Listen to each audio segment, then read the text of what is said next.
Om Swastiastu. Perkenalkan, nama saya Niputu Krisna Dewi, NIM 1762121008. Yang terhormat Bapak Dr. Inyoman Nuri Artana, STMT, selaku penguji 1, dan yang terhormat Bapak Dr. IR Iwayan Parwata, MT, selaku penguji 2 sekaligus pembimbing saya. Pada hari ini saya akan mempresentasikan hasil dari seminar proposal yang berjudul Redesain Pasar Bingkit di Kecamatan Mengwi, Kabupaten Badung, Bali. Latar belakang. Pasar tradisional merupakan suatu tempat terjadinya transaksi jual beli antar pedagang dengan pembeli dengan menerapkan sistem tawar-menawar yang menjadi ciri khas pasar tradisional.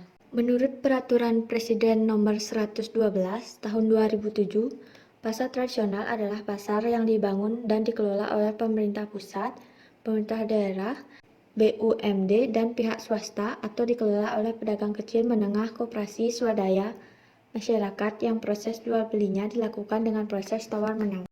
Banyak masyarakat masih bergantung dengan keberadaan pasar tradisional, terutama bagi masyarakat kalangan menengah ke bawah. Pasar Bingkit merupakan salah satu pasar terbesar di Kecamatan Mengwi yang berada satu wilayah dengan pasar hewan Beringkit. Pasar Bingkit beroperasi 2 hari dalam seminggu, yaitu pada hari Minggu dan hari Rabu. Selain dikenal dengan menjual sapi, pasar Beringkit dikenal juga karena menjual berbagai alat-alat seperti alat pertanian, alat upacara, alat kesenian, pengobatan alternatif, dan masih banyak lagi. Dengan berkembangnya zaman dan meningkatnya kebutuhan konsumen, sehingga perkembangan pasar modern saat ini semakin pesat beredarannya di lingkungan masyarakat.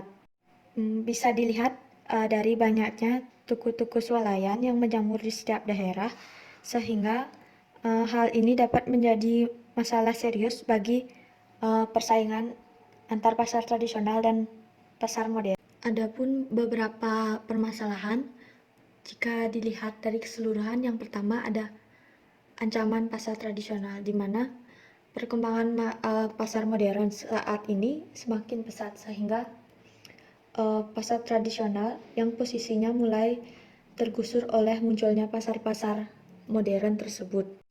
Sedangkan untuk permasalahan yang ditemui di pasar Bingkit itu diantaranya yang pertama ada usia bangunan yang sudah tua, kemudian ada kurangnya kapasitas parkir, kemudian ada akses sirkulasi yang kurang efektif, dan sistem utilitas yang masih berantakan, kemudian ada belum terkelompoknya jenis pedagang dan kondisi pasar yang masih kumuh.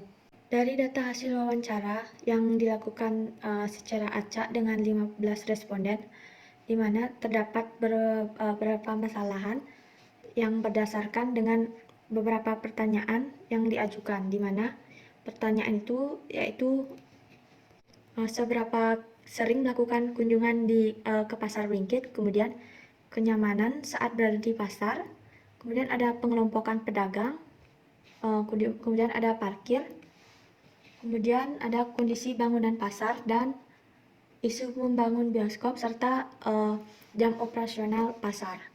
Dari kesimpulan yang diperoleh, maka dilihat dari kunjungannya, 77% responden yang saya wawancarai itu sering berkunjung ke pasar Beringkit. Kemudian dari fungsi kenyamanan di pasar itu, 69% responden merasa kurang nyaman dengan kondisi pasar. Yang nomor 3, dari pengelompokan pedagang, 69% responden juga berpendapat bahwa kelompok pedagang di sana belum tertata.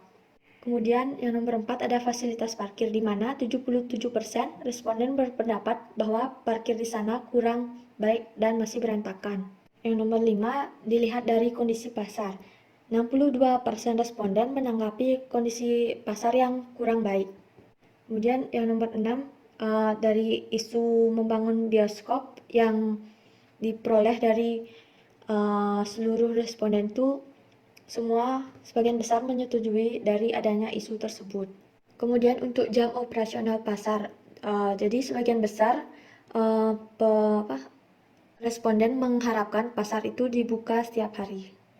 Kemudian ada tujuan, di mana adapun tujuannya melakukan redesain pasar ringkit ini yaitu salah satunya yang pertama melakukan penyegaran kembali. Kemudian ada meredesain pasar dengan tema dan konsep yang telah ditentukan. Selanjutnya ada tujuannya itu yaitu untuk mewadahi seluruh fungsi aktivitas civitas pada pasar ringkit. Dan yang terakhir untuk mengelompokkan dan menata ulang pasar agar menjadi lebih baik dan bisa berfungsi dengan optimal. Klasifikasi pasar, di mana pasar dapat dibedakan menjadi beberapa jenis. Di antaranya itu yang pertama menurut cara transaksinya, di mana pasar tradisional merupakan pasar yang pembeli dan penjualnya dapat melakukan proses tawar-menawar dan berinteraksi secara langsung. Kemudian ada pasar modern yang merupakan pasar yang menjual dengan barang-barang yang sudah dicantumkan label harga sehingga tidak ada interaksi langsung antara pedagang dan pembeli. Yang kedua, pasar dibagi menurut waktu. Di sini ada 5 pasar. Yang pertama pasar harian yang dilaksanakan setiap hari. Kemudian ada pasar mingguan, itu dilaksanakan setiap minggunya. Kemudian ada pasar bulanan juga yang merupakan pasar yang dilaksanakan pada setiap sebulan sekali, biasanya seperti itu. Dan pasar tahunan yang dilaksanakan setiap tahun. Biasanya ini bersifat nasional dan diperuntukkan untuk promosi terhadap produk. Dan kemudian ada pasar temporer, di mana pasar ini biasanya dibuka untuk merayakan sebuah acara seperti bazar. Yang nomor 3 ada klasifikasi pasar berdasarkan jenis dagangannya. Yang pertama ada pasar umum, di mana pasar umum ini terdapat berbagai jenis golongan, di mana yang golongan A itu menjual batu mulia, logam, permata, dan tekstil. Sedangkan golongan B menjual pakaian tradisional, kerajinan, dan lain-lain. Kemudian ada yang golongan C menjual buah-buahan, kebutuhan pangan, warung, jajanan pasar, dan lain-lain. Dan golongan D menjual gerabah, anyaman, alat elektronik, dan lain-lainnya. Yang kedua ada pasar khusus, merupakan pasar yang hanya menjual satu jenis barang saja. Kemudian ada pasar tempel, di mana pasar ini adalah pasar formal yang tidak dikelola oleh pemerintah, tetapi berperan sebagai pasar dengan wilayah pelayanan tertentu. Spesifikasi pasar ini dibagi berdasarkan yang pertama ada studi literatur, di mana studi literatur itu merupakan data yang diperoleh dari berbagai sumber yang berupa peraturan Menteri Perdagangan, kemudian ada peraturan Menteri Pekerjaan Umum, keputusan Menteri Kesehatan Republik Indonesia, buku data arsitek jilid 2 edisi 33, kemudian Badan Standarisasi Nasional tentang Persyaratan Pasar Rakyat, dan jurnal-jurnal tentang pasar tradisional. Kemudian ada preseden. Yang pertama ada Pasar Beringharjo yang lokasinya di Yogyakarta. Pasar ini berkonsep kolonial dengan ciri khasnya itu adanya jendela yang memanjang yang merupakan ciri khas kolonial pada zamannya. Pada pasar ini juga menggunakan transportasi vertikal berupa tangga dan eskalator. Yang kedua ada Pasar Johar, di mana Pasar Johar ini merupakan pasar yang sangat terkenal dan berlokasi di Semarang. Pasar ini memiliki konsep arsitektur Belanda yang dimana ciri khasnya itu yaitu pada struktur beton bertulang berbentuk cendawan. Pasar ini didesain berdasarkan iklim tropis sehingga bangunan ini mampu memanfaatkan pencahayaan dan penghawaan alami dalam bangunan pasar. Untuk transportasi vertikalnya itu ini hanya menggunakan tangga yang memiliki lebar yang cukup untuk fasilitas umum. Selanjutnya ada Pasar Badung, di mana Pasar Badung ini berlokasi di Denpasar yang memiliki konsep arsitektur tradisional Bali modern dengan berisikan beberapa ornamen yang tidak terlalu menggunakan motif dan penggunaan batu bata pada beberapa bagian bangunan. Pada transportasi vertikal ini, pasar ini hanya menggunakan tangga, lift, dan eskalator. Yang nomor 4 ada Pasar Sarijadi, di mana pasar ini memiliki konsep arsitektur kontemporer. Bisa dilihat dari gaya bangunan yang sederhana, tetapi dilihat dari sisi pencahayaan dan penghawaan yang digunakan sangat ramah dengan lingkungan. Kondisi pasar ini juga terbuka dan sehingga dapat memudahkan pertukaran udara pada bangunan.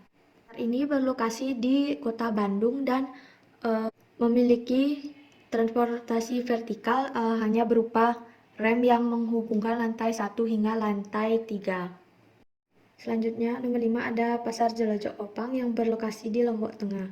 Pasar ini berkonsep arsitektur modern yang dipadukan dengan bentukan tradisional, tetapi material yang digunakan lebih ke material modern. Pasar ini memiliki bentukan yang berbeda dari pasar pada umumnya, sehingga dapat menjadi daya tarik sendiri pada pasar ini sendiri.